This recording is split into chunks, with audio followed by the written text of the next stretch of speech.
Hello students, कल की class के अंदर अपने एमएससी सेमेस्टर फर्स्ट के लिए calculation of variation chapter number 4 start किए हैं। आज अपन इसके आगे का पार्ट देखते हैं, जिसके अंदर कल अपन ने कैलकुलेशन ऑफ वेरिएशन के बारे में पढ़ा था कि कैलकुलेशन ऑफ वेरिएशन क्या होता है और उसके लिए किसी भी दो बिंदुओं के बीच का टाइम कैसे निकाला जाता है, वो टॉपिक कल अपन ने डिस्कस किया था। आज इसके आगे का अपना पार्ट बनता है चैप्टर का, जिसका नाम है फंक्शनल। आज की हेडिंग आपकी फंक्शनल।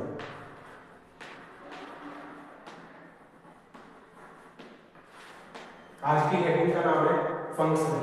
फंक्शनल क्या होता है और इसके बारे में अपन देखते हैं क्या चीजें हैं। लेट वाई कोमा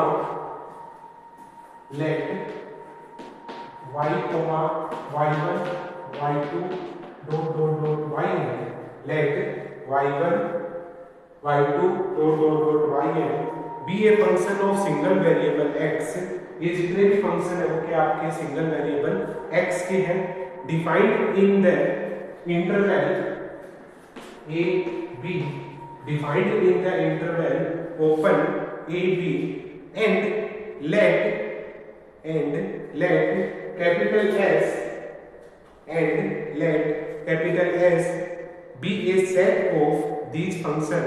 जो ये S है यहाँ पे वो क्या है, सेट है इन फंक्शन का। then any quantity which takes a definite value corresponding to the function in S is said to be a functional। उसी को क्या बोला जाएगा, एक फंक्शनल बोला जाएगा। अब इसके ऊपर फंक्शनल के ऊपर एक आपके डेरिवेशन दिया हुआ है जो आपके एग्जाम के अंदर सबसे इंपॉर्टेंट पार्ट के रूप में आता है इस यूनिट के अंदर। देखिए क्या दिया हुआ है, स्टेटमेंट देखिए इसका। Heading is the simplest variational problem, the simplest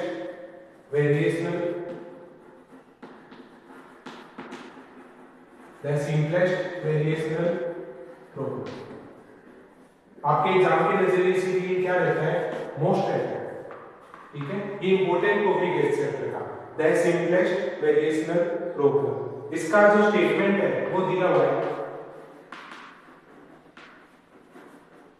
इसका जो स्टेटमेंट है वो ये दिया हुआ है, Euler's differential equation,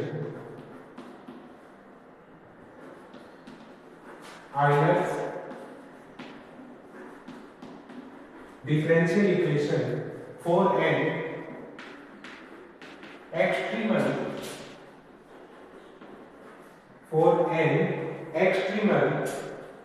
A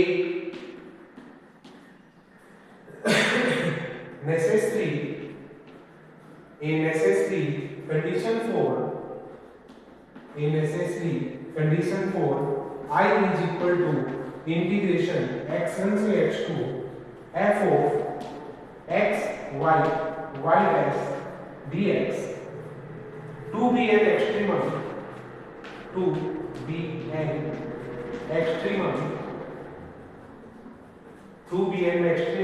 is that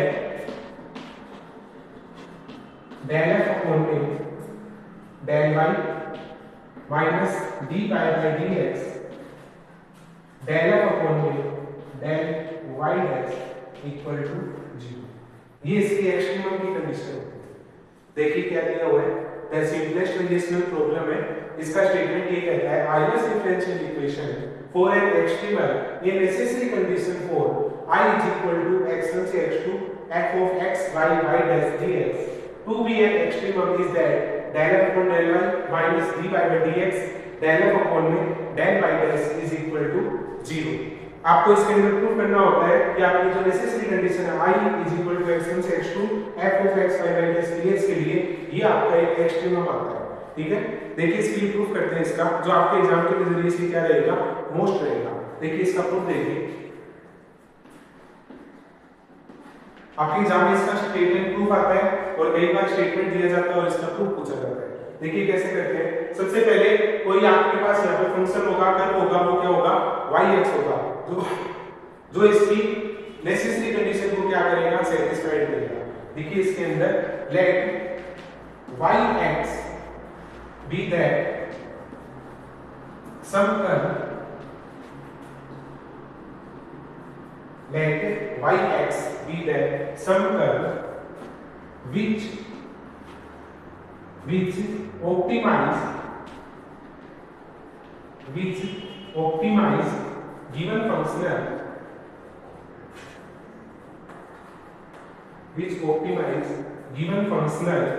ix is equal to integration x1 से x2 f of x y y dash dx।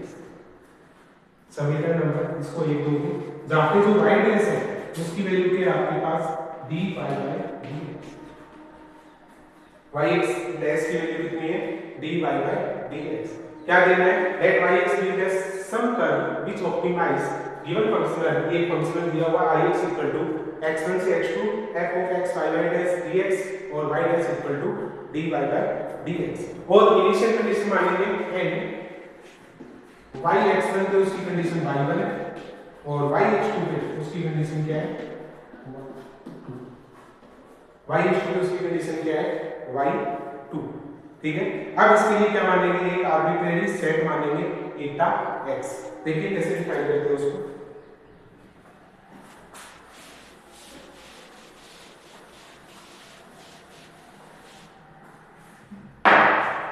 Let us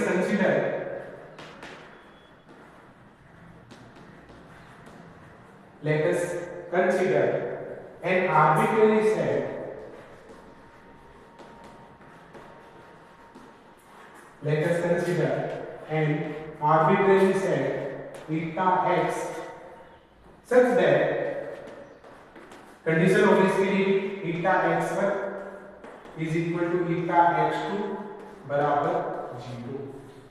आपने क्या माना एक आर्बिट्रेरी सेट माना है कौन सा eta x और eta x की वैल्यू क्या होगी eta x1 और eta x2 बराबर किसके हो जाएंगे 0।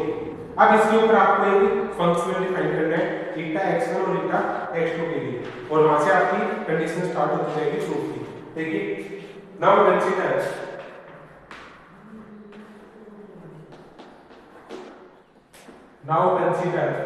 the family of curve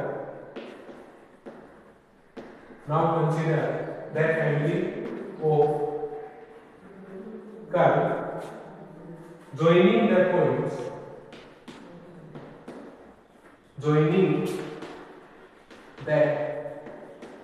points x1 y1 and x2 y। आपने क्या माना फैमिली ऑफ कर्व माना है joining the points x1 y1 and x2 y2 का।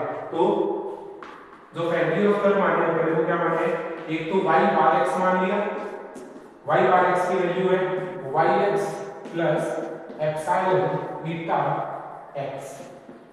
ठीक है और दूसरा जो आपने माना है वो मान लिया आपने y bar dash x is equal to y dash x plus epsilon beta dash x और इन दोनों को आप इक्वेशन दे दो a। इन दोनों इक्वेशन को क्या दे दिया आपने a marks. Now consider the family of curve joining the points x1 y1 and x2 y2 let y bar x is equal to yx plus epsilon eta x और दूसरा आप क्या मानोगे y bar dash x is equal to y dash x plus epsilon eta dash x। देखिए इसके लिए आपके पास condition क्या होगी एट बाउंड्री कंडीशन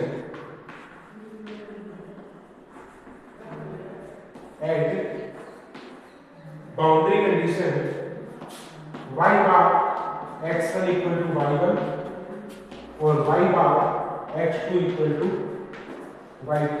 आपके पास दो बाउंड्री कंडीशन होगी इसके लिए y bar x1 equal to y1 और y bar x2 equal to y2। इसके लिए फंक्शन डिफाइन करते हैं। Now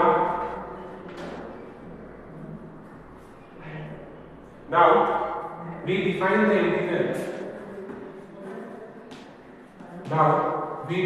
the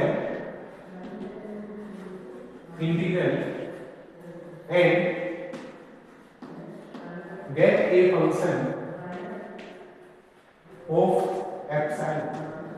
अपन क्या करते हैं, एक इंटीग्रल डिफाइन करते हैं जहां से अपन किसको लेंगे, एप्सिलॉन को प्रूफ करवा के दिखाएंगे। I epsilon is equal to integration x1 से x2 f of x y bar और y बार डैश और dx। आपने एक फंक्शन डिफाइन कर दिया, किसके लिए, एप्सिलॉन के लिए। इंटीग्रल डेफिनेट इंटीग्रल आपने बना दिया, वो क्या है, आई एप्सिलॉन x1 से x2 और f of x y bar and y bar dash dx। Now आपने कंडीशन बनाई कि डेल i अपॉन में डेल एप्सिलॉन, उसकी वैल्यू क्या आपके पास 0 है। तो डेल i की वैल्यू कितनी है आपके पास, डेल अपॉन में डेल एप्सिलॉन, और इसका इंटीग्रेशन पूरा लिख दो x1 से x2 f of x y bar और y bar dash और dx इज इक्वल टू किसके हो जाएगा, 0 पे हो जाएगा। ठीक है, अब आपको वैल्यूज निकालनी है अलग अलग कंडीशंस के लिए। देखिए क्या निकालते हैं, सबसे पहले समीकरण नंबर इसको 2 दे दीजिए, एक नंबर स्टार्टिंग में दे चुके हैं, समीकरण नंबर 2। देखिए डेल f अपॉन में f किसका फंक्शन है, x y बार और y बार डैश, और इसका आप अवकलन कीजिए एप्सिलॉन के सापेक्ष। Del f upon del f set करें, f की आपकी वैल्यू x y बार और y बार डैश, इसकी वैल्यू क्या है, डेल f अपॉन में del x, del x upon में del epsilon plus del f upon में डेल y बार और y बार अपॉन में epsilon plus del f upon में डेल y बार डैश और डेल y बार डैश और upon में del epsilon. ठीक है, अब देखिए इसके अंदर del x upon del epsilon, ये आपके पास कोई डिपेंड नहीं है, तो इसकी वैल्यू क्या होगी, 0 प्लस डेल f अपॉन में डेल y बार, इसकी वैल्यू नहीं है, पढ़ा है नहीं, del y bar upon epsilon, del y bar के एप्सिलॉन के सापेक्ष करोगे तो क्या आएगा, theta x plus del f upon में डेल y बार डैश, ये आ जाएगा थीटा डैश x। कहां से आया, डिफरेंशिएशन ऑफ समीकरण नंबर ए, इसका डिफरेंशिएशन एप्सिलॉन के सापेक्ष और इसका भी डिफरेंशिएशन एप्सिलॉन के सापेक्ष, आपके पास दोनों वैल्यू आ जाएंगे। इसको थोड़ा सा सही से लिख देते हैं, क्या आएगा, डेल f अपॉन में डेल y और ये आएगा bar theta x plus del f upon में डेल y बार डैश और थीटा डैश। ठीक है, अब देखिए दोनों तरफ क्या करते थे, इसके समाकलन कर दो, इंटीग्रेटिंग बोथ साइड। देखिए आपके पास क्या है,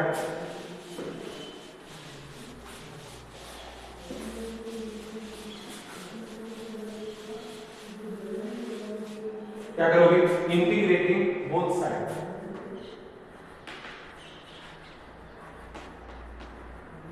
इंटीग्रेटिंग बोथ साइड्स, दोनों तरफ क्या कर दोगे, इसका समाकलन कर दोगे। तो दोनों तरफ समाकलन करोगे तो आपके पास क्या आएगा, इंटीग्रेशन x1 से x2 डेल f अपॉन में डेल एप्सिलॉन। ठीक है, f की वैल्यू क्या है, x y बार और y बार डैश और dx इज इक्वल टू, आपके पास क्या होगा, इंटीग्रेशन x1 से x2। ठीक है, जो आपका फंक्शन आया है क्या है, डेल f अपॉन में del y bar theta x plus del f upon में डेल y बार डैश और थीटा डैश x, और बाहर क्या आ जाएगा, dx, समाकलन का क्या आ जाएगा, dx। ठीक है, समाकलन की वैल्यू क्या रहेगी, dx। अब देखिए अगर एप्सिलॉन का जो आपको दे रखी है, ये कंडीशन आपकी 0 के बराबर थी, मतलब इसका जो RHS है वो भी किसके बराबर हो जाएगा, 0 के बराबर हो जाएगा। तो इसको देखिए कैसे लिखते हैं, बाय कंडीशन 2, इक्वेशन नंबर 2 आपकी क्या कहती है, ये इंटीग्रेशन किसके बराबर होगा, 0 के, दैट इंप्लाइज इंटीग्रेशन x1 से x2 डेल f अपॉन में del y bar theta x plus del f upon में del y bar dash theta dash x और ये dx, ये किसके बराबर होगा, 0 के बराबर होगा। ठीक है, अब देखो इस समाकलन करते हैं, इसका फर्स्ट वाली टर्म तो सेम है, देखो x1 से x2 डेल f अपॉन में डेल y बार और थीटा x dx, इसको तो सेम छोड़ दो। समाकलन करते हैं नेक्स्ट टर्म का, नेक्स्ट टर्म की आपके पास क्या कंडीशन आती है, देखिए प्लस समाकलन करते हैं तो हमेशा खंड से समाकलन होता है। खंड से समाकलन मतलब पहला एच सेकंड का समाकलन माइनस इंटीग्रेशन फर्स्ट का डेरिवेटिव और सेकंड का समाकलन, आगे क्या होता है dx अपने पास समाकलन हो जाता है। इसमें देखिए इसको मानना है आपको फर्स्ट और इसको मानना है आपको सेकंड। फर्स्ट एच आएगा डेल f अपॉन में डेल y बार डैश और ईटा डैश का क्या हो जाएगा आपके पास ईटा x और लिमिट क्या है किसके बीच में आएगी x1 से लेके x2 के बीच में। फिर माइनस आता है इंटीग्रेशन x1 से x2, पहले का क्या होगा अवकलन dy बाय dx किसका होगा डेल f अपॉन में डेल y बार डैश का, ठीक है। और क्या आएगा बीटा x और dx इज इक्वल टू क्या आएगा 0। ये आपको क्या करना है कि खंड से समाकलन करना है इसके अंदर जहां से आपके पास इंटीग्रेशन की वैल्यू आएगी। आपने स्टार्टिंग में ईटा x1 के लिए और ईटा x2 के लिए कंडीशन मानी थी जिसके ऊपर ईटा x1 की वैल्यू क्या थी 0 और ईटा इसके लिए भी क्या थी अपने पास कंडीशन थी। देखिए क्या वैल्यू आएगी आपके पास x1 से x2 डेल f अपॉन में डेल y बार ईटा x dx, ये वैल्यू पूरी 0 हो जाएगी आपके पास माइनस इंटीग्रेशन x1 से x2 और dy by dx del f upon में डेल y बार डैश और ईटा x और dx बराबर 0, ठीक है। अब देखिए आपके पास जब भी कोई समाकलन होता है ऐसा y बार या y बार डैश होता है उसके अंदर वेरिएबल आपस में इंटरचेंज कर सकते हैं। तो एक बार पहले इसको कॉमन लेते हैं x1 से x2 डेल f अपॉन में डेल y बार और इसमें कॉमन लोगे तो माइनस का dy by dx del f upon में डेल y बार डैश और पूरे के बाहर आएगा ईटा x और dx is equal to 0 is equal to 0। अब देखिए यहाँ से जो y बार और y बार डैश है उसको आपको लास्ट में क्या मानना है y बार को तो y मान लेना है और y बार डैश को क्या मान लेना है y डैश मान लेना है। ये याद रखना है कि लास्ट में y बार को y मानना है और y बार को क्या करना है y bar dash. Replacing y बार किससे रिप्लेस करना है y से and y bar dash replace करना है आपको y डैश, ठीक है। ये चीज याद रखनी है प्रूफ के अंदर, ये सबसे इंपॉर्टेंट फैक्ट है। अब देखिए ईटा x आपके पास क्या है आर्बिट्रेरी फंक्शन है तो आर्बिट्रेरी फंक्शन 0 हो सकता है, ये कंडीशन आपकी 0 नहीं होगी तो आप इसको क्या करोगे देखिए आर्बिट्रेरी फंक्शन 0 नहीं हो सकता तो कंडीशन क्या बनेगी डेल f अपॉन में डेल y और बाहर आएगा क्या आएगा डेल f अपॉन में क्या आएगा डेल y आएगा, रिप्लेस कर दिया माइनस का dy by dx del f upon में del y dash is equal to 0 और यही आपका फॉर्मूला बनता है इसका which is Euler's equation, which is Euler's equation. और दूसरा इसका नाम पड़ता है sometimes it is called sometimes it is called Euler-Lagrange equation. Euler-Lagrange equation। दूसरा इसका नाम क्या पड़ता है Euler-Lagrange equation, Euler's equation या Euler-Lagrange equation। तो ये आपका आज का टॉपिक था स्टूडेंट्स, आपको आई होप आपको पसंद आया हो। आप इस टॉपिक पे अच्छे से इसको डिस्क्राइब करके लिखोगे पूरा का पूरा फंक्शनल की डेफिनेशन और दूसरा आपके पास जो इसके लिए आइलर फॉर्मूला या फिर आइलर इक्वेशन है इसका सबसे ज्यादा यूज आगे तक पूरी बुक के अंदर। तो अच्छे से इस कॉन्सेप्ट को कंप्लीट कीजिएगा।